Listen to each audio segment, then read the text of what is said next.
On November 17, 1968, two AFL heavyweights, the New York Jets and the Oakland Raiders, played a classic.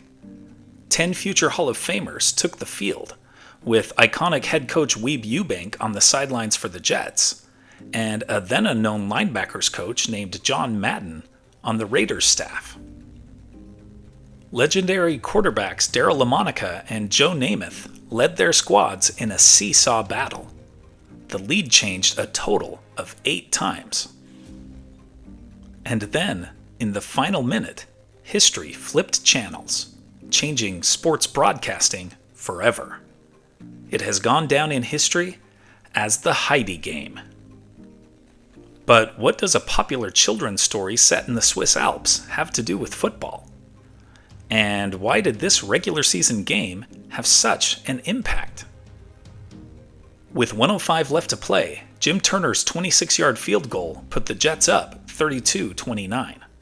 Because of penalties, timeouts, and sheer drama, the broadcast was running late. NBC's East Coast clock hit 7 p.m. Eastern, exactly when a made-for-TV movie, Heidi, was scheduled to start. NBC had a predetermined plan, switch to Heidi at 7. In New York, Operations Supervisor Dick Klein waited for any counterorder. None reached him. You see, phone lines were jammed by viewers arguing both sides, put Heidi on versus don't cut the game. At the magic hour, NBC cut away. From Oakland's 23, Lamonica hit Charlie Smith for 20 yards. A face mask penalty advanced the ball to the Jets' 43. Next snap, Lamonica to Smith again, 43-yard touchdown. Raiders now up 36-32, 42 seconds left. On the ensuing kickoff, Jets returner Earl Christie fumbled. Preston Riddlehuber scooped it up at the 2 and scored. 2 touchdowns in 9 seconds. Final score, Raiders 43, Jets 32. Most of the nation didn't see it.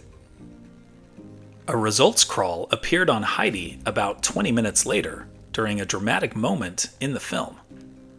NBC's switchboard blew up. Fans' calls flooded the network, the telephone company, the New York Times, even the NYPD. The story made headlines across the country.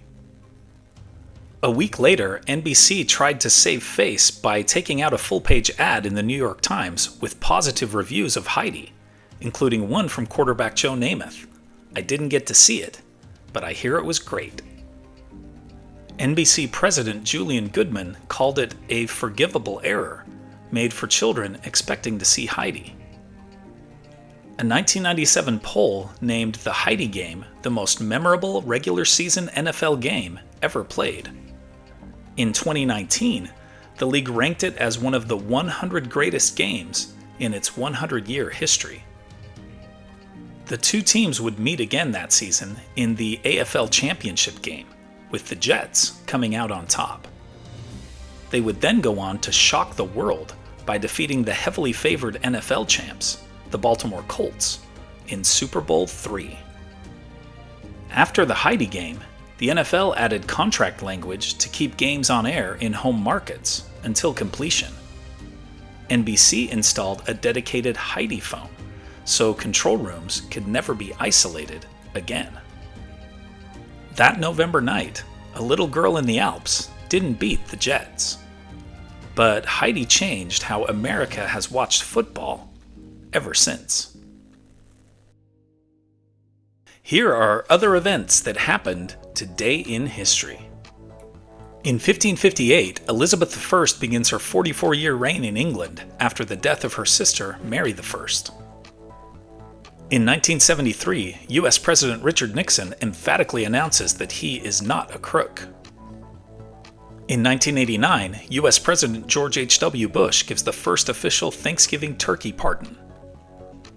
In 2003, John Muhammad is found guilty of sniper shootings that killed 10 in the D.C. area. Also in 2003, Arnold Schwarzenegger becomes governor of California after a recall election. In 2023, the South Korean government announces that it is planning to ban the eating of dog meat.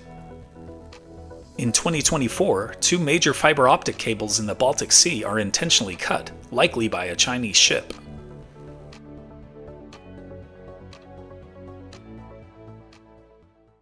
And now it's time for our Today in History quiz. Who developed the first practical and commercially successful method for producing photographs? Hercules Florence, George Eastman, Henry Fox Talbot, or Louis Daguerre? Liked learning about the Heidi game? Then you'll love this one about NFL rule changes in 1974 that transformed the game. Tap the screen to keep the story going on Today in History.